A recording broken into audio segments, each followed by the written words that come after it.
안녕하세요. 트렌드 코리아 톡톡 진행을 맡은 노무아입니다. 어느덧 완연한 봄이 찾아오는 냄새가 솔솔 풍겨오고 있는데요. 차가워진 날씨와 더불어서 따뜻한 바람이 솔솔 오고 있기 때문에 이 색다른 계절의 냄새를 여러분도 맡고 계실 것 같습니다. 이런 살살한 봄 내음과 더불어서 오늘 우리 스튜디오에도 정말 화사한 손님이 찾아와 주셨는데요.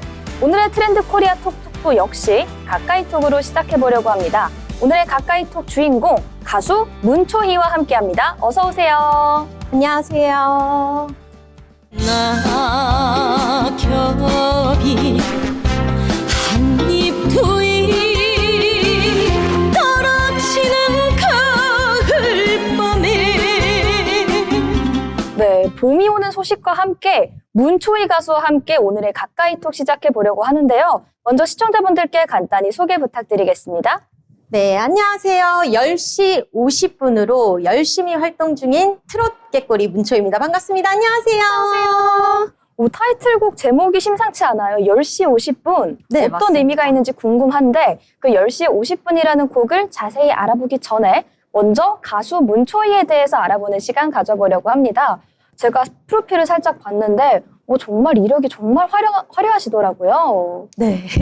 굉장히 다재다능하신 것 같은데 가수가 본업이신 걸까요? 네, 맞습니다. 트로트 가수가 본업인데요. 근데 이제 요새는 하나만 잘해가지고는 그쵸. 되는 세상이 아니잖아요. 그러다 보니까 뭐 리포터도 했었고요. 그리고 또 작사도 하고 있습니다. 제가 보니까 가수 겸 리포터 겸 작사 겸 심지어 라디오 진행까지 하고 계신다고 들었거든요.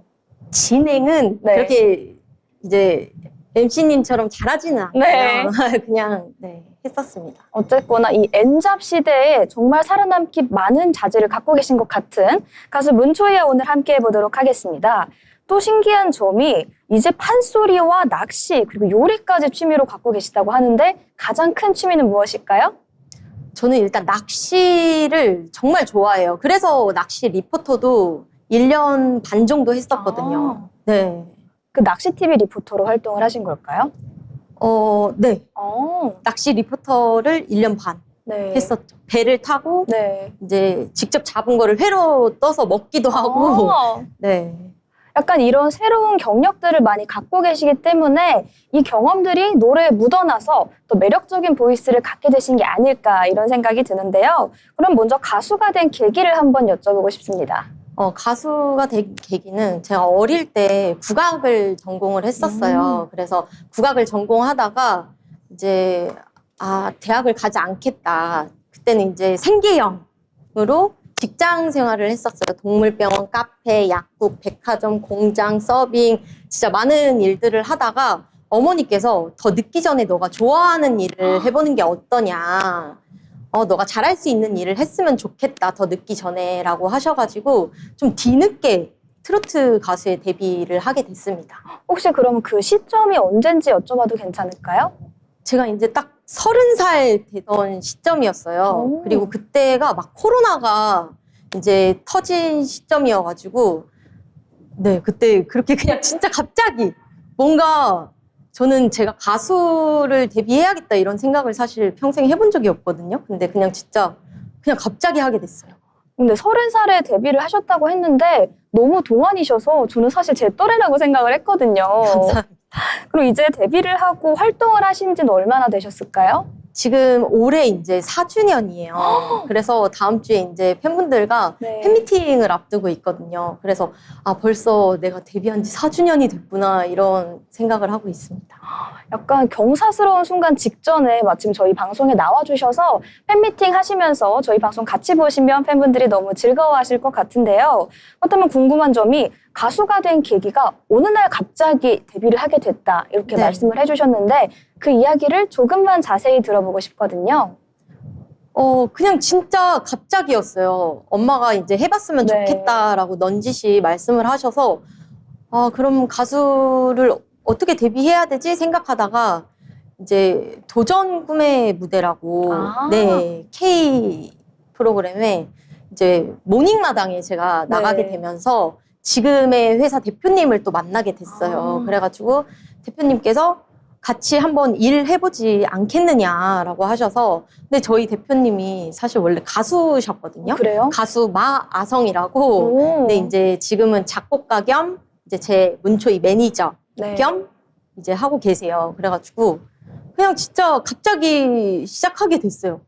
그러면 우연한 방송 출연 계기에서 그 아침마당으로 출연이 이어졌는데 거기서 대표님께서 재능을 알아보시고 이렇게 딱 데뷔를 시켜주신 그런 느낌일까요? 네, 맞습니다. 그래서 저는 원래 사실 근데 바로 데뷔할 생각은 없었는데 네. 그냥 진짜 여차저차 하다가 데뷔부터 하게 되면서 경험을 좀 쌓고 싶어가지고 대표님한테 저 좀 가요제를 나가고 싶습니다. 라고 얘기를 했어요. 그래서 현인가요제, 제가 제 18회 현인가요제에서 대상을 받게 됐습니다. 근데 가수 활동의 시작이 늦어졌다고 하셨는데 그런 거에 비해서 그 데뷔부터 가요제 수상까지 그 일련의 과정이 정말 착착 진행됐다 이런 느낌을 받는데요. 혹시 가수 활동을 하면서 어려웠던 점이나 힘드셨던 점은 따로 없으셨을까요? 사실 근데 매 순간 힘들기는 해요. 왜냐면 진짜 요새는 트로트 가수분들이 너무 그쵸. 많고 정말 너무 쏟아지고 있고 진짜 저희가 이렇게 방송을 하는 와중에도 어디선가는 또 트로트 가수분들이 데뷔를 하고 있어요. 그래서 정말 매 순간 사실 힘든 것 같아요. 근데 그냥 힘들다 이렇게 생각하면 너무 계속 힘들잖아요. 그쵸. 그래서 즐기면서 하자. 좀 뒤늦게 엄마가 좋아하는 일을 했으면 좋겠다라고 하셨으니까 좀 즐기면서 하려고 하고 있는 것 같아요.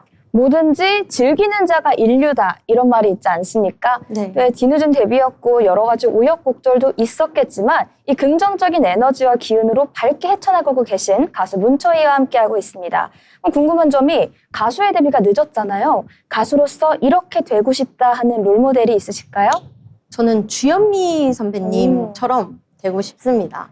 제가 진짜 데뷔하기 전부터 주현미 선배님의 곡도 너무 많이 들었었고 그래서 숨겨진 곡을 진짜 오히려 많은 분들은 히트곡 위주로 들으시잖아요. 근데 저는 진짜 숨겨진 명곡을 찾아 들을 정도로 주현미 선배님을 존경하는데요. 그래서 제가 또 리메이크를 주현미 선배님 곡으로 했어요. 네. 재회라는 곡인데요. 이 곡이 35년 전에 잠깐만이라는 곡과 주현미 선배님이 발매를 하셨던 곡인데 이 노래가 너무 좋은 거예요. 그래서 대표님한테 저 진짜 이 노래 너무 하고 싶다. 네, 하고 싶다. 너무 이렇게 좀 많은 분들이 더 이렇게 좋은 노래가 있다라는 거를 알아줬으면 좋겠다라고 해가지고 대표님이 이제 작곡가 선생님들께 네. 직접 전화를 하셨어요. 어머. 그래가지고 이 노래 선생님 혹시 해도 되겠습니까? 했더니 선생님들이 또 선뜻 문초희 노래 잘하잖아. 해. 맘대로 해. 이렇게 하셔가지고 또 재회를 리메이크하게 됐습니다. 그런 대선배님들께서 리메이크를 허락하실 정도면 어느 정도 실력을 인정받은 거다 이런 느낌이 드는데요. 이쯤에서 우리 문초희 가수의 노래를 한 소절만 들어보고 싶습니다. 어떤 노래 준비하셨을까요? 제가 10시 50분으로 활동을 하고 있는데요. 이 곡이 이제 막차 시간을 뜻하는 곡이에요. 그래서 사랑하는 사람이 떠나버린 거예요. 그래서 호남선을 탔을까 경부선을 탔을까 하는 그런 가사말의 곡인데 한번 짧게 그럼 불러볼까요? 네, 부탁드리겠습니다. 호남선을 탈까요? 경부선을 탈까요? 저 열차에 내가 찾는 내 님이 있을까? 목포행 10시 50분 부산행 10시 50분 네. 자, 결심을 하나 했어요. 오늘 제가 학교를 가야 돼서 이제 방송이 끝나고 원래 기차를 타고 내려가는 일정이었는데 네. 10시 50분 차로 바꾸겠습니다. 괜히 선배님들께서 리메이크를 허락하신 게 아닌 것 같고 대표님께서 방송을 보고 딱 캐스팅을 하신 이유가 바로 이 호소력 짙은 목소리에 있는 것 같다 이런 생각이 드는데요. 혹시 가수로서 또 다른 장르에 도전해보고 싶은 부분도 있으실까요? 또 다른 장르에 만약에 도전을 한다면 근데 사실 제가 지금 이제 작사를 하고 있잖아요. 그래서 제가 송가인 선배님의 지나간다고 그리고 이수연 양의 놀아보세 그리고 하이량 언니의 하이텐션이라는 곡을 지금까지 작사를 했는데요. 앞으로 더 많은 좀 작사를 하고 좀 기회가 된다면 작곡까지도 해보고 싶은 생각이 있습니다. 완전한 싱어송라이터의 길을 걸으시겠네요, 조만간. 그렇게 되고 싶습니다. 응원하겠습니다. 트롯계 싱어송라이터. 네, 트롯계의 싱어송라이터, 트롯계의 꾀꼬리 문초희 가수와 함께하고 있는데요. 방금 이제 송가인 씨의 지나간다고를 작사하셨다고 얘기를 해주셨잖아요. 네. 작사가로 데뷔하게 된 계기도 한번 들어보고 싶습니다. 대표님께서 사실 이것도 권해주셨어요. 한번 가사를 써보는 게 어떠냐. 그냥 뭐 작사를 해보는 것도 너의 이렇게 음악함에 있어서 도움이 많이 될 거다라고 하셔서 근데 저는 글을 잘 못 써요, 대표님 했더니 그냥 진짜 너의 속마음을 있는 그대로 쓰면 된다, 일기장처럼. 그래서 진짜 일기장처럼 썼던 가사예요. 그래서 그냥 활동을 하면서 너무 이제 힘들잖아요. 그쵸. 그래서 언제 잘 될지도 모르고 너무 까마득하고 막 진짜 언제쯤 잘 될 수 있을까 이런 생각을 하면서 그냥 잘 사는 게 뭔지 몰라. 앞만 보고 걸어가다 사계절 지나 다시 봄 끝이 없는 인생길에 마음 졸여도 보고 남몰래 울어도 봤다. 그냥 진짜 다 결국엔 지나가서 꽃이 필 거다. 이런 가사말의 곡이에요. 그래서 그냥 진짜 있는 그대로 저의 속마음을 썼었던 것 같습니다. 어쩌면 진솔한 상황을 녹여내서 그 가사가 조금 더 매력을 발할 수 있었다, 이런 생각이 드는데요. 작사가로 데뷔를 하시게 된 계기까지 한번 들어갔습니다. 그러면 지금 굉장히 여러 가지 일을 하고 계신데 이 여러 개 일을 한 번에 다 하는 데 있어서 좀 애로사항 이런 건 없으실까요?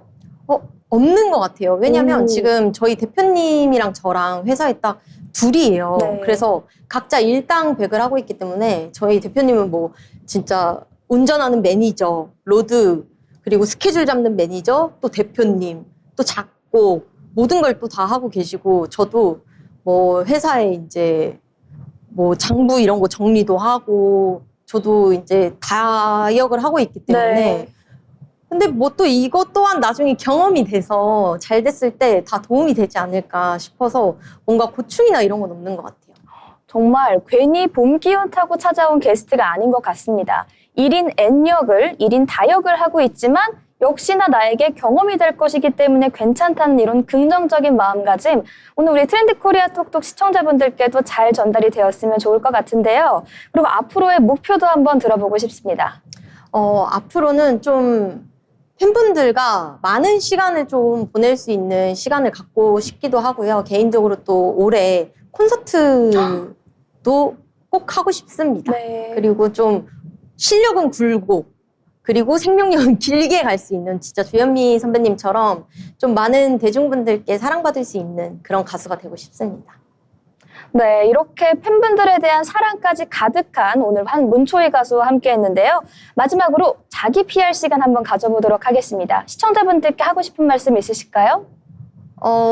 저는 팔색조의 매력을 갖고 있습니다, 여러분. 그래서 목소리를 이렇게 갈아 끼울 수 있어요. 그래서 뭐 트로트면 트로트, 발라드면 발라드, 정통, 뭐 세미 다 가능하니까요. 많은 사랑 부탁드리겠습니다.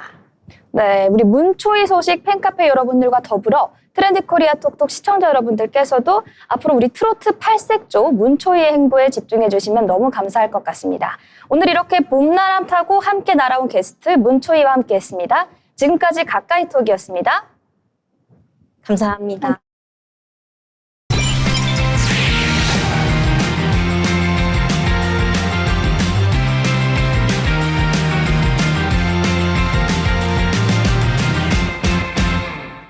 이번 시간은 한 주간의 경제 이슈를 알기 쉽게 정리해드리는 편지혜 기자의 경제톡톡 시간입니다. 오늘도 편지혜 기자와 함께합니다. 어서 오세요. 네, 안녕하세요. 네, 오늘도 굉장히 다양한 소식들이 준비가 되어 있는데요. 먼저 노동 정책과 관련된 이슈부터 짚어보도록 하겠습니다. 최근 시행된 노란봉투법, 이 법을 둘러쓰고 굉장히 큰 논란이 심화되고 있는데요. 시행 직후에서부터 벌써 산업 현장에서 변화가 일어나고 있다고 합니다. 네, 개정된 노동조합법, 이른바 노란봉투법이 지난 10일 시행됐는데요. 시행 이틀 만에 하청노조 453곳, 조합원 9만 8천 명이 원청기업 248곳을 상대로 교섭 요구를 한 것으로 집계됐습니다. 네, 아무래도 법이 시행된 직후부터 이 현장에서 관련된 움직임이 나타난 것으로 보이는데요.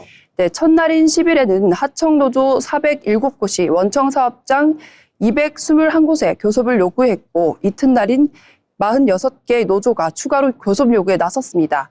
일부 기업들은 이미 교섭 절차에 들어가는데요. 현재까지 한화오션과 포스코, 쿠팡 로지스틱스 서비스 등 일부 원청 기업들이 교섭 절차에 착수한 것으로 알려졌습니다. 다만 상당수 기업들은 원청의 사용자 책임 여부를 검토하거나 노동위원회 판단을 기다리는 상황입니다. 네, 아무래도 노란봉투법이 시행이 되면서 산업 현장에도 적지 않은 변화가 생길 것으로 예상되는 상황입니다. 그렇습니다. 이 법은 하청 노동자도 원청 기업과 직접 교섭할 수 있도록 한 것이 핵심인데요. 노동계는 하청 노동자의 권익 보호와 책임 있는 원청 경영을 기대하고 있지만 산업계에서는 노사 갈등 확대나 기업 부담 증가 가능성을 우려하는 목소리도 나오고 있습니다. 네, 이 같은 상황에 지자체들 역시 대응을 준비하고 있는 상황이라 하는데요. 네, 그렇습니다. 특히 항만물류와 제조하청 산업이 많은 인천시는 노란봉투법 대응지원단을 구성해서 상담과 갈등 조정에 나섰습니다.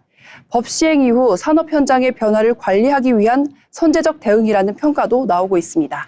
네, 아무래도 큰 변화를 일으킬 만한 중요한 법이다 보니 이 같은 선제적인 대응이 나와주고 있는 상황인 것 같습니다. 네, 그렇습니다. 노동권 보호라는 취지와 함께 기업 경영 환경에 미칠 영향까지 앞으로 산업 현장의 변화가 중요한 관전 포인트가 될 것으로 보입니다. 네, 이렇게 노동보호법, 노란봉투법과 관련된 이슈를 살펴봤는데요. 다음 소식은 산업 스파이와 관련된 이슈 짚어보도록 하겠습니다. 이제 산업의 경쟁력과 직결되는 기술의 유출 문제인데 요즘 반도체나 배터리 같은 첨단 기술의 유출 사건들이 굉장히 크게 불거지고 있었는데요. 관련된 법이 또 한 번 크게 바뀌었다고 합니다. 네, 그동안 간첩죄는 북한을 위한 행위에만 적용이 됐었는데요. 앞으로는 외국이나 외국 기업의 국가 핵심 기술을 빼돌린 경우에도 간첩죄를 적용할 수 있게 됐습니다. 개정된 형법이 10일 공포가 됐고 이 조항은 6개월 뒤인 오는 9월부터 시행이 됩니다. 네, 그동안 이 기술 유출 사건에 대한 처벌이 너무 약하다 이런 지적이 있었죠. 네, 맞습니다. 그동안 이런 사건은 산업기술보호법이나 부정경제방지법으로 처벌이 됐었는데요. 법조계에서는 처벌이 약하다는 지적이 꾸준히 제기돼 왔습니다. 대검찰청 자료를 보면 2015년부터 2024년까지 기술 유출 사건이 200건 넘게 기소가 됐었는데 이 가운데 절반 가까이가 집행유예였고 4건 중 1건 정도는 무죄 판결이 나왔었습니다. 징역형이 나오더라도 대부분 1년 남짓 수준에 그쳤다고 합니다. 아무래도 그래서 처벌을 더 강화한 게 아닌가 이런 생각이 듭니다. 네, 그렇습니다. 이번 법 개정으로 국가 핵심 기술을 해외로 빼돌릴 경우 최소 3년 이상, 최대 징역 30년까지 처벌이 가능해졌습니다. 예를 들어 반도체나 디스플레이 같은 첨단 산업 기술을 해외로 넘긴 경우에도 간첩죄 적용이 가능해지는 겁니다. 다만 이 같은 법의 해석을 두고 논쟁이 있을 수도 있을 것 같은데요. 네, 그렇습니다. 외국 기업이라는 단어를 외국 또는 이에 준하는 단체로 볼 수 있는지 또 기업 기술이 국가 기밀에 해당하는지에 대해서는 앞으로 법적 해석이 필요하다는 지적도 나오고 있습니다. 네, 기술 경쟁이 치열한 만큼 이러한 상황도 지속적으로 지켜봐야 될 필요가 있을 것 같습니다. 네, 그렇습니다. 반도체와 배터리 같은 첨단 산업이 국가 경쟁력과 직결되는 만큼 기술 유출을 막기 위한 법적 장치가 실제로 얼마나 효과를 낼지도 살펴봐야겠습니다. 네, 이번에는 사회의 변화와 관련된 이야기입니다. 최근 젊은 세대의 가족 형태에도 큰 변화가 일어나고 있다 하는데요. 부모와 함께 사는 성인 자녀가 증가하면서 캥거루족이라는 단어 등장했습니다. 최근에는 전업자녀라는 새로운 표현도 등장했다고 합니다. 네, 그렇습니다. 전업자녀라는 표현은 최근 중국에서 먼저 등장한 표현입니다. 말 그대로 직장을 다니는 대신 부모와 함께 살면서 가사나 부모 돌봄을 맡는 자녀를 의미하는데요. 취업 대신 가족을 돌보는 일종의 가족 내 역할 분담을 맡는 형태라고 볼 수 있습니다. 아, 이게 캥거루족과는 조금 다른 개념이네요. 네, 맞습니다. 먼저 캥거루족은 경제적인 이유로 독립하지 못하고 부모와 함께 사는 성인 자녀를 말합니다. 높은 집값과 생활비 부담 때문에 독립 대신 부모 집에 머무르는 경우가 많은데요. 반면 전업자녀는 단순히 부모에게 경제적으로 의존하는 것이 아니라 가사나 부모 돌봄 같은 역할을 맡는 형태라는 점에서 차이가 있습니다. 그렇다면 이 같은 현상이 나타나는 배경은 무엇일까요? 가장 큰 이유는 경제적 부담이었습니다.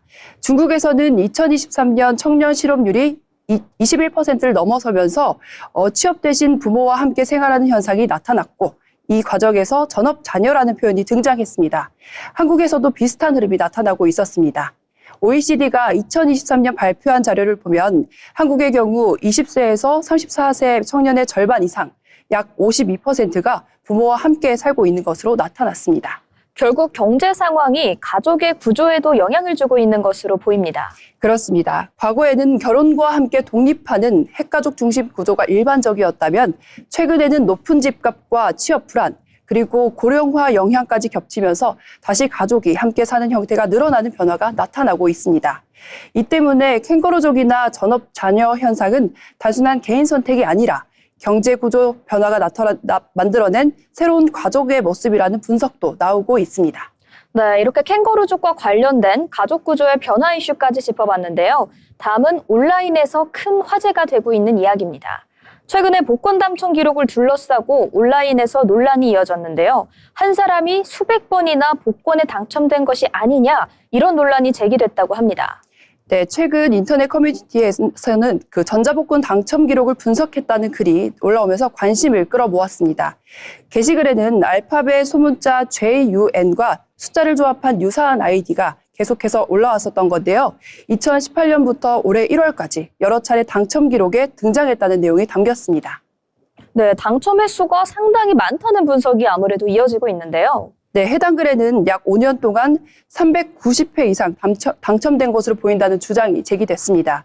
당첨금 규모도 적게는 10만 원 정도의 소액부터 많게는 5억 원 수준까지 포함된 것으로 분석됐습니다. 네, 아무래도 이 같은 상황 때문에 온라인에서 여러 가지 분석이 이어지고 있는 것 같습니다. 네, 맞습니다. 일부에서는 특정 아이디가 반복적으로 등장하는 것처럼 보인다는 점을 들어 복권 시스템에 대한 의문을 제기하기도 했습니다.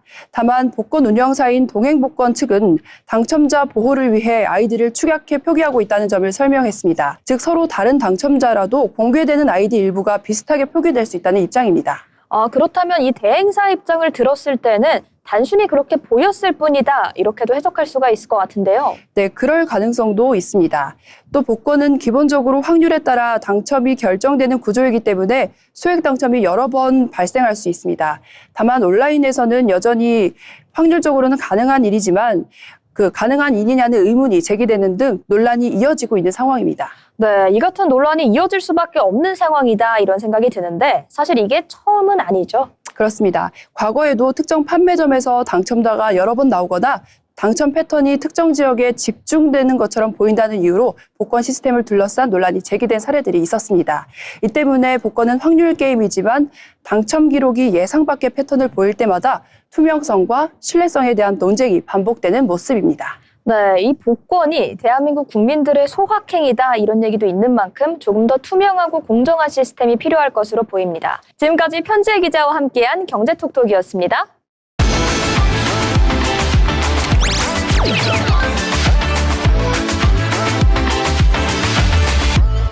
이번 시간은 주목해야 될 이슈들을 한눈에 정리해보는 트렌드 이슈 시간입니다.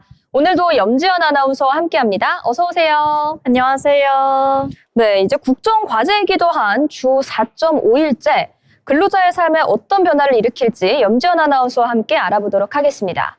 네, 경기도 주 4, 5일째 시범 사업에 참여한 기업은 모두 98곳입니다. 이직률은 약 5%포인트 감소하고 채용 경쟁률은 1.7배가량 늘었습니다. 하지만 현행 법정 근로 시간을 단축하지 않는 이상 제도 확산에 한계가 있다는 지적도 나오고 있습니다. 경기도는 단축 근무로 인력 공백을 우려하는 기업들을 위해 신규 채용 장려금을 지원할 계획입니다. 네, 이제 더불어서 주거와 관련된 소식도 준비되어 있는데요. 신혼과 신생아 가구 등 청년층의 주거 문제를 해결하기 위해 인천시가 지난해 1000원 주택을 도입했습니다. 올해도 입주자 모집을 시작했다고 하는데 올해는 전세난을 감안해 이 공급 물량을 200가구나 더 늘렸다고 하는데요. 맞습니다. 인천시가 올해 공급하려는 전세임대 1000원 주택은 700가구, 최근 전세난 등 높은 수요를 감안해 공급 물량을 지난해보다 200가구 더 늘렸습니다. 지원 조건은 전세 2억 5천만 원 이하 국민주택이며 임대료 지원은 최초 2년 계약에 2차례 연장이 가능해 최장 6년까지입니다. 또 1000원 주택 계약이 끝난 뒤 일반 임대로 전환하면 현재 신생아가 성년이 될 때까지 거주할 수 있습니다. 6월 4일 입주자를 발표하면 이르면 7월부터 입주가 가능하다고 하는데요. 인천시는 다음 달에는 매입 천원주택 300호에 대한 입주 신청을 받을 예정입니다. 네, 이번에는 농어촌의 의료 현장 상황 살펴보도록 하겠습니다. 농어촌에 배치돼서 일하던 공중보건 의사들이 대거 전역을 앞두게 되면서 이 우려하던 농어촌의 의료 공백이 드디어 현실로 다가온 상황인데요. 의정 갈등으로 의사의 양성이 중상되면서 공보위가 급감한 여파입니다. 네, 올해 전국에 배치된 공보위는 594명으로 의정 갈등 이전인 2023년 1,432명에서 급감했습니다. 비대면 진로 활성화 같은 정부 대책으로는 역부족인데요. 정부는 2031년까지 공보위 부족에 따른 지역 의료 공백이 계속될 것으로 보고 있습니다.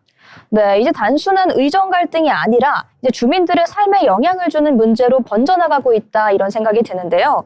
다음 소식입니다. K-팝 등 K-컬처를 담은 넷플릭스 애니메이션이죠. K-팝 데몬 헌터스가 미국의 가장 권위 있는 상 중의 하나인 아카데미 시상식에서 무려 장편 애니메이션상과 주제가상 등 2관왕에 올랐습니다. K-팝 장르의 노래가 아카데미에서 주제가상을 받은 것은 이번이 처음이라고 하는데요. 이제 K-팝을 비롯한 K-컬처, 세계의 주류 문화에 우뚝 섰다 이런 평가를 내려볼 수 있을 것 같습니다. 네, 캐데어는 장편 애니메이션상에 이어 주제가상까지 2관왕에 올랐습니다. 연출자인 매기강 감독은 오스카 트로피의 영광을 한국과 한국인에게 돌렸고 오랜 꿈을 실현한 이제는 전 세계인들이 K-팝 노래를 따라 부르고 있다고 감격을 표했습니다. 캐데언에 나왔던 한식과 한국의 전통 문화 등에 관심이 커진 것도 K-컬처 저변을 넓히는 데 큰 도움이 될 거라는 평가입니다. 남산타워를 찾는 외국인 관광객이 늘고 캐데언 캐릭터를 닮은 뮤즈가 팔리는 등 캐데언의 파급 효과는 여전히 진행 중입니다. 네, 그야말로 주모를 찾게 되는 정말 기분 좋은 소식인 것 같은데 지연 아나운서가 제가 개인적으로 부르는 별명이 있습니다. MG연 이렇게 얘기할 만큼 요즘 젊은 세대의 문화나 밈 같은 거에 해박하다고 들었는데요. 이제 다음 K-팝 데몬 헌터스가 될 만한 분야를 한번 점쳐볼 수 있을까요? 조금 어려운 질문인 것 같은데요. 지금 계속 K-팝 노래가 흥행하면서 전 세계로 퍼져나가고 있잖아요. 이제는 K-팝 애니메이션까지 또 캐데언에 이어서 퍼져나가고 있었는데, 다음은 왠지 K-팝 한국 영화가 되지 않을까 싶은 생각이 듭니다. 네, 이미 기생충으로 한번 그 정점을 찍은 적이 있기 때문에 K-무비가 다시 한번 주류에 오르는 상황 다시 한번 기대해봐도 좋을 것 같습니다. 이렇게 긍정적인 효과도 있지만 이번에는 우리 사회의 어두운 단면을 짚어봐야 될 차례인 것 같은데요. 홀로 사는 사람이 아무도 모르게 숨지는 흔히 말하는 고독사, 날이면 날마다 늘어가고 있는 상황입니다. 고독사를 막기 위해서는 위험군을 미리 파악하는 게 가장 중요하다고 하는데요. 네, 맞습니다. 정부가 20여 가지의 위기 징후를 분석해 선제 대응을 준비하고 있습니다. 고독사 예방법이 시행된 2021년 이후에도 계속 증가세를 보이고 있습니다. 이에 정부가 고독사 위험군을 선제적으로 찾아내 관리하기로 했는데요. 여러 기관이 각자 관리하던 정보를 한데 묶어 활용하기로 했는데 전기와 가스, 수도요급 체납 여부, 평소 앓고 있는 질환 등 신상 변동을 유추할 수 있는 위기정보 27가지를 종합해 위험군을 찾을 계획입니다. 현장에선 취지에 공감한다면서도 업무 분담을 우려하는 목소리가 나오고 있습니다. 계량기를 공동 사용해 위기 징후를 포착하기 어려운 쪽방이나 고시원 등 사각지대에 대한 보완책도 필요해 보입니다. 네, 이제 저출산 고령화 사회의 문제가 심각해지면서 홀로 살고 있는 노인 가구가 증가하는 추세인데 이 노인 가구의 고독사 문제까지 다시 한번 짚어봤습니다. 다음으로 우리 국민의 사망 원인에 대해서 짚어보려고 하는데요. 여전한 1위는 암이라고 합니다. 근데 무엇보다 빨리 발견해야 그 생존율을 높일 수가 있는데 정부가 폐암의 검진 연령을 낮추고 대장암에 대해서는 1차 검진 때부터 내시경 검사를 받도록 국가암검진의 대상을 대폭 확대하기로 했다는 소식입니다. 네, 대장암은 6대 암 중에서도 수검률이 40%로 가장 낮습니다. 대변 검사에서 이상이 있다면 추가로 내시경 검사를 통해 암 진단을 하게 되는데 체변을 해가는 번거로움 때문에 검사 자체를 피하는 경우가 많았기 때문입니다. 이에 따라 정부는 2028년부터는 1차 검사 때부터 내시경 검사를 시작하고 검사 대상도 현재 50세에서 45세 이상으로 낮추는 방향을 추진하기로 했습니다. 사망률이 가장 높은 폐암도 50세부터 검진을 시작하는 미국, 독일 수준으로 검진 대상을 넓히기로 했습니다. 또 정부는 환자들이 사는 곳에서 치료와 돌봄을 받을 수 있도록 지역 암센터를 권역 암센터로 바꾸고 지원을 강화하겠다고 밝혔습니다. 네, 고독사 문제도 그렇고 암 건강검진 문제도 그렇고 미리 원인을 찾아서 예방하고 그 검진 대상을 확대하는 방향으로 문제를 좀 채워보겠다, 이런 정부의 방향성이 느껴지는데요. 다음 소식입니다. 여러분, 카카오톡처럼 필요한 앱이 있으면 다운을 받아서 쓰시죠? 인공지능이 발달하면서 이제는 시골 농장에서도 필요한 앱이 있으면 직접 만들어서 사용할 수 있는 시대가 도래했습니다. 이렇게 되면 위험한 일은 없을까요? 지연 아나운서와 함께 짚어보도록 하겠습니다. 네, 인공지능을 활용해서 자신이 원하는 기능을 넣은 앱을 만들 수 있게 됐습니다. 만들어줘라는 말만 입력하면 되는데요. 느낌대로, 즉 바이브대로 앱 개발을 한다, 즉 코딩을 한다 해서 바이브 코딩이라 부릅니다. 말로 하는 개발로 풀이되는데요. 국내 한 네티즌은 코레일에 반복 접속해 빈좌석이 뜨면 예매하는 프로그램을 인공지능으로 만들었는데 이는 악용 우려가 나왔습니다. 불공정한 좌석 선점 등 혼선을 부를 수 있기 때문입니다. 전문가가 하던 일을 대신해주는 인공지능의 편리함이 세계 곳곳에서 혼란을 낳는 양날의 검이 되고 있습니다. 저는 이 바이브 코딩에 대한 이야기가 굉장히 흥미로운 게, 사실 평소에 직접 하기는 좀 귀찮지만 남이 해주면 너무 좋은 일들이 있잖아요. 이런 일들을 바이브 코딩으로 대체할 수 있다면 정말 삶의 질이 수직 상승할 것 같다, 이런 생각이 듭니다. 혹시 지연 아나운서는 바이브 코딩을 할 수 있게 된다면 만들고 싶은 어플이 있을까요? 네, 저는 이 질문을 듣고 바로 떠오른 게 있는데요. 바로 수강 신청입니다. 제가 지금까지 학교를 다니면서 수강 신청을 성공한 적이 없었는데요. 이 바이브 코딩이 생긴다면 수강 신청을 항상 성공할 수 있지 않을까 하는 생각이 듭니다. 어떻게 보면 코레일 예매 프로그램보다 아직 학생인 지연 아나운서에게는 더 큰 도움이 될 것 같은데, 지연 아나운서가 바이브 코딩을 익혀서 수강 신청 원활히 할 수 있기를 저희도 진심으로 응원하겠습니다. 이번에는 이제 예술 작품 속에 숨겨진 과학 이야기를 알아보려고 하는데요. 천재 예술가 미켈란젤로가 그린 천지창조는 인류 역사 최고의 걸작으로 평가받고 있습니다. 쏟아지는 물감을 맞으면서 고개를 뒤로 젖히고 4년간 천장에 그림을 그렸다는 일화가 유명하죠. 이 거장에게 고문이었던 중력의 물리적 한계, 이번에 현대과학이 풀어냈다고 합니다. 네, 예술가의 창작의 고통에서 영감을 받은 카이스트 연구진이 중력의 한계를 극복했습니다. 천장에 칠해도 물감이 떨어지지 않는 기술을 확보한 겁니다. 액체 표면에 장력 차이가 생기면 장력이 큰 쪽에서 작은 쪽을 끌어당기며 붙잡아주는 마랑고니 효과를 응용했습니다. 장력 차이를 유발시키기 위해선 휘발성 액체를 활용했는데요. 휘발 성분이 증발하면서 액체 표면 농도가 달라지고 이때 표면 장력에 차이가 생깁니다. 네, 이자 연구팀은 얇고 미세한 나노 액체막 코팅 등 정밀 전자회로의 인쇄는 물론 우주 환경에서의 유체 제어 기술에 활용될 것으로 기대하고 있다고 하는데요. 오늘은 이렇게 지연 아나운서와 함께 노동과 정책, 그리고 주거, 의료, 문화, 마지막으로 과학과 예술에 대한 이야기까지 정말 다양한 트렌드 이슈를 살펴봤습니다.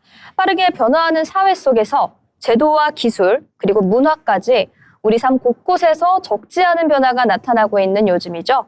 이런 변화의 흐름을 꾸준히 짚어보는 게 그 누구보다도 중요해 보입니다. 앞으로도 이런 빠른 트렌드 변화의 흐름은 저와 지연 아나운서와 함께 하시면 될 것 같습니다. 지금까지 트렌드 이슈였습니다.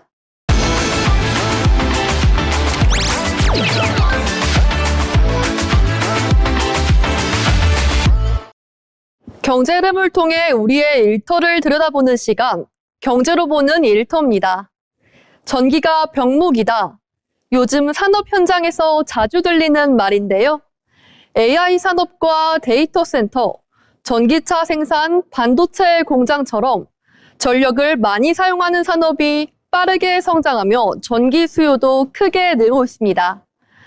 이제는 전기를 많이 만드는 만큼 전기를 안정적으로 보내는 인프라가 중요해지고 있는데요. 그래서 최근엔 발전소 건설보다 전기를 보내는 길, 즉 전력망 투자에 대한 관심도 커지고 있습니다. 오늘은 전력망, 송전선과 변전소 같은 전기 인프라가 왜 주목받는지, 그리고 이 흐름이 우리의 일터를 어떻게 바꾸는지 살펴보겠습니다. 전력망이 주목받는 이유는 비교적 단순합니다. 전기 수요가 많아지는 속도를 전력 인프라가 따라가지 못하면 공장 가동이나 데이터 센터 운영처럼 산업 현장 자체가 영향을 받기 때문인데요. 예를 들어 대규모 데이터 센터를 지어도 전력을 안정적으로 공급할 송전망과 변전 설비가 부족하면 실제 운영이 어려워질 수 있습니다. 그래서 시장의 관심도 발전소를 더 짓는 것보다 전기가 지나갈 길을 더 확보하는 쪽으로 이동하고 있는데요. 이때 핵심은 송전, 변전, 배전으로 이어지는 전력망 구조입니다. 전력망 산업은 크게 두 가지 특징을 갖고 있는데요. 첫 번째는 연계 구조입니다. 단계가 하나로 이어져 설계부터 시공, 시험 운영, 유지 보수까지 전 과정이 길고 복잡하며 또 안전과 품질 기준도 매우 엄격한데요. 이 때문에 실제로 전력 설비 사업은 수년에 걸쳐 진행되는 경우가 많습니다. 두 번째는 협력 구조입니다. 전력기기, 전선과 케이블, 제어 시스템, 그리고 시공과 유지 보수까지 여러 기업이 분업 구조로 참여하게 되는데요. 즉, 하나의 전력망이 완성되기까지 다양한 기업의 기술과 생산 역량이 함께 작동하는 구조입니다. 이러한 구조가 일터에 만드는 첫 번째 변화는 현장 전문성의 재평가입니다. 전력망은 작은 실수도 큰 사고로 이어질 수 있기 때문에 안전과 품질 관리의 비중이 매우 큰데요. 그래서 전기, 설비, 안전 분야에선 자격과 경험을 갖춘 인력의 중요성이 더 커져 현장에선 결국 경험과 숙련도가 안전과 생산성을 가르는 핵심 요소로 다시 평가받고 있습니다. 두 번째 변화는 협업과 조율, 그리고 공정관리 역량의 중요성입니다. 전력망 사업은 여러 기업이 동시에 참여하는 구조이기 때문에 한 단계 일정이 지연되면 전체 공정과 품질에도 영향을 줄 수 있는데요.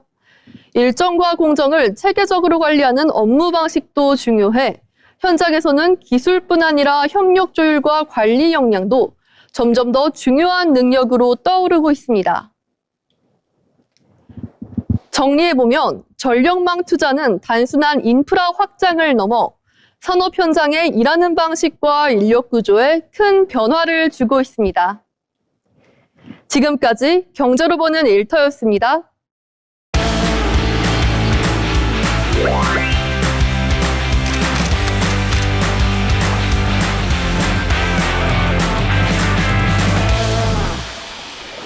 이번 시간은 전국의 축제와 맛집 전시, 그리고 핫플레이스를 소개해드리는 어디 갈까 시간입니다.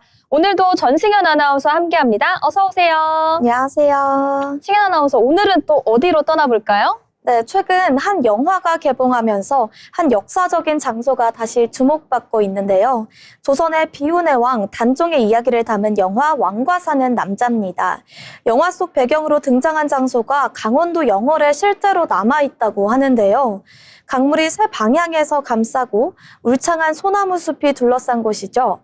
마치 강 위에 떠있는 섬처럼 보이는 이곳은 조선의 어린 왕 단종이 유배 생활을 했던 장소로 알려져 있습니다. 네, 아름다운 자연 풍경과 조선의 역사 이야기가 함께 살아있는 공간이라고 할 수 있는데요. 오늘은 강원도 영월 청령포 이야기를 함께 만나보도록 하겠습니다. 청령포는 역사 교과서에서도 많이 들어본 이름이죠. 어떤 장소인지 먼저 설명해 주시겠어요? 네, 청령포는 강원도 영월군 남면에 위치한 대표적인 역사 관광지인데요. 이곳은 지형이 상당히 독특합니다. 동강의 물줄기가 세 방향에서 이곳을 감싸고 있어 멀리서 보면 마치 강 한가운데 떠있는 섬처럼 보이는데요. 그래서 청령포는 예로부터 육지 속의 섬이라고도 불려왔습니다. 실제로 청령포에 들어가기 위해서는 짧은 나룻배를 타고 강을 건너야 하는데요. 잔잔한 강 위를 천천히 건너다 보면 주변 산과 강 풍경이 어우러지면서 마치 다른 시간 속으로 들어가는 듯한 느낌을 받을 수 있는데요. 배에서 내려 조금만 걸어 들어가면 울창한 소나무 숲길이 이어집니다. 수백 년 된 소나무들이 고요하게 서 있는 이 숲길은 청령포에서 가장 인상적인 풍경 가운데 하나로 뽑히고 있다고 합니다. 네, 이렇게 자연 환경도 아름답지만 이렇게 유명한 이유는 역사적인 이유가 있다고 하는데요. 네, 맞습니다. 청령포는 조선의 왕이었던 단종이 유배 생활을 했던 장소로 잘 알려져 있는데요. 단종은 어린 나이에 왕위에 올랐지만 숙부였던 세조에게 왕위를 빼앗기게 됩니다. 이후 왕위에서 물러난 단종은 영월로 유배되어 이곳 청령포에서 생활하는데요. 청령포는 강으로 둘러싸인 지형 때문에 이 외부와의 왕래가 쉽지 않았고요. 사실상 탈출이 어려운 유배지였던 것으로 전해지고 있습니다. 지금도 청령포 안에서는 단종의 유배 생활과 관련된 여러 유족들이 남아있다고 하네요. 대표적으로는 단종의 슬픈 이야기를 지켜봤다고 전해지는 600년 된 소나무 관음송이 있습니다. 이 나무는 지금도 청령포의 상징처럼 이곳을 지키고 있죠. 네, 그리고 아무래도 최근에는 영화가 개봉을 하면서 이곳을 찾고 있는 관광객도 늘고 있다고 합니다. 네, 그렇습니다. 최근 개봉한 영화 왕가 사는 남자가 단종의 삶을 모티브로 제작되면서 청령포 역시 영화 배경지로 다시 관심을 받고 있는데요. 영화를 본 뒤 실제 단종의 유배지였던 청령포를 직접 방문하려는 관광객들이 점점 늘어나고 있는 모습이 보이는데요. 특히 청령포의 소나무 숲길과 종강 풍경은 영화 속의 장면을 떠올리게 하는 인상적인 공간으로 꼽히고 있는데요. 네, 이렇게 역사적인 의미가 깊은 곳이다 보니까 영월에서는 단종을 기리는 축제도 열린다고요? 네, 맞습니다. 영월에서는 매년 봄이면 단종을 기리는 대표적인 역사 문화 축제죠. 단종 문화제가 열립니다. 이 축제는 단종의 삶과 역사적인 의미를 기리기 위해 1960년대부터 이어져 온 영월 지역의 대표 행사인데요. 보통 매년 4월 말에 청령포와 단종의 능이 있는 장릉 일대에서 다양한 프로그램이 진행됩니다. 축제에서는 단종의 장례 행렬을 재현한 국장 행렬 재현 행사가 열리고요. 왕의 행차 퍼레이드와 전통 공연도 이어집니다. 또 조선시대 복식을 입어보는 체험과 전통놀이 프로그램 등 관광객들이 직접 참여할 수 있는 체험 행사도 마련되고요. 그래서 단종 문화제는 단순한 지역 축제를 넘어 조선의 역사 이야기를 직접 체험할 수 있는 역사 문화 축제로 평가받고 있습니다. 네, 그렇다면 청령포를 찾았을 때의 여행 팁도 궁금한데요. 청령포는 천천히 걸으면서 풍경을 감상하는 것이 가장 좋은 여행 방법인데요. 숲길을 따라 산책로가 조성되어 있어 가볍게 걷기 좋은 코스로 구성되어 있습니다. 특히 봄과 가을에는 소나무 숲과 동강 풍경이 어우러지면서 청령포의 분위기를 더욱 깊게 느낄 수 있는데요.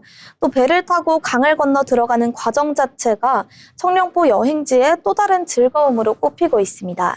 네, 그렇다면 마지막으로 영월 청령포 여행을 한 줄로 정리한다면 어떻게 될까요? 네, 강과 숲이 어우러진 자연 속에서 조선의 역사 이야기를 함께 만날 수 있는 곳, 그리고 봄이면 단종의 이야기를 기리는 문화축제까지 함께 즐길 수 있고요. 강원도 영월 청령포에서 역사와 자연이 어우러진 특별한 여행을 한번 경험해 보시는 건 어떨까요? 네, 지금은 이렇게 정승현 아나운서와 함께 강원도 영월로 한번 떠나봤는데요. 지금까지 오늘의 어디 갈까였습니다.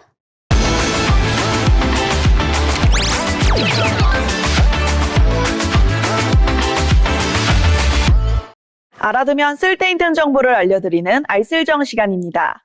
여러분은 10년 뒤 혹은 20년 뒤 모습을 상상해 보셨나요? 우리는 더 나은 미래를 위해 공부하고 투자하고 또 고민하기 마련일 텐데요.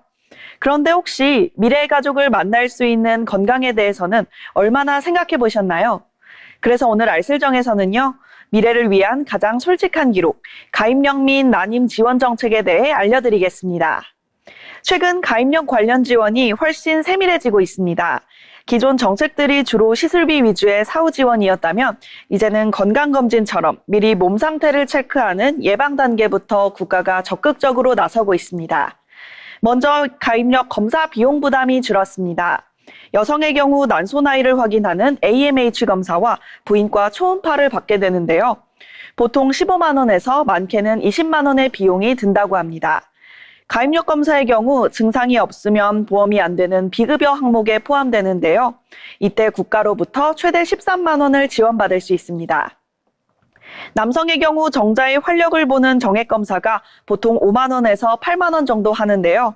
국가가 5만 원을 지원하기 때문에 부담을 꽤나 줄여서 검사를 받아보실 수 있습니다. 지원 대상 또한 대폭 늘었습니다. 2025년 기준 20만 명에서 올해 약 35만 명으로 늘어났는데요.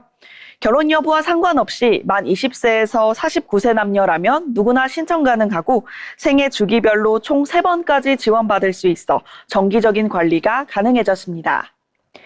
이미 아이를 기다리고 계신 분들을 위한 난임 지원도 점점 확대되고 있습니다. 가장 반가운 소식은 난임 지원에 있어서 중위소득 기준이 완전히 사라졌다는 점인데요. 기존에는 지자체마다 기준이 달랐다면 올해부터는 전국 어디서든 부부의 소득이 얼마든 상관없이 누구나 시술비 지원을 받을 수 있습니다. 정책 지원 횟수도 한층 유연해졌습니다. 기존에는 부부당 시술비 지원 횟수가 정해져 있었다면 이제는 아이 한 명을 낳을 때마다 25회씩 새롭게 지원받을 수 있습니다. 횟수 제한 때문에 시술법을 고민할 필요 없이 내 몸에 맞는 최선의 시술을 자유롭게 선택할 수 있게 되었습니다. 올해부터는 지원 결정 통지서 유효 기간도 연장되었습니다. 기존에는 난임 시술 지원을 결정한 후 3개월 이내에 시술을 시도해야 하는 불편함이 있었는데요. 이를 해소하기 위해 지원 결정 통지서 유효 기간이 3개월에서 6개월로 늘어났습니다. 기간이 늘면서 시술 일정을 잡고 임신을 준비하는 데 있어서 심리적 부담을 크게 줄일 수 있게 되었습니다. 마지막으로 치료 과정에서 보다 마음 편히 쉴 수 있도록 생활 지원도 강화되었습니다. 난임 치료 휴가는 연간 총 6일까지 사용이 가능합니다. 이 중 최초 2일은 유급으로 쉴 수 있는데요. 난임 치료 휴가 시 받는 급여가 하루 84,210원으로 인상되었고요. 이틀 기준 168,420원까지 지원받을 수 있습니다. 가입력 및 난임 지원 정책에 대한 더 자세한 내용 및 우리 동네 지정병원 리스트는 온라인 이보건소 홈페이지나 각 지역 보건소 누리집에서 바로 확인하실 수 있습니다. 관심 있으신 분들은 참고하시길 바랍니다. 흔히 가입력 검사라고 하면 난 당장 아이 낳을 계획 없는데 라고 생각하기 쉽습니다. 하지만 이제 가입력 검사는 더 이상 당장의 임신이 아니라 미래의 선택권을 지키는 일로 그 의미가 바뀌고 있습니다. 오늘 알려드린 정책은 우리가 당장 부모가 되라고 강요하는 것이 아닙니다. 대신 여러분이 언젠간 맞이할지도 모를 그 순간을 위해 나에게 주어진 선택권을 미리 저축해두라고 말하고 있습니다. 예방검사부터 시술비 지원까지 오늘 공유해드린 이 모든 정보가 여러분의 미래를 더 주도적으로 만드는 유용한 보탬이 됐으면 좋겠습니다. 지금까지 알쓸정이었습니다.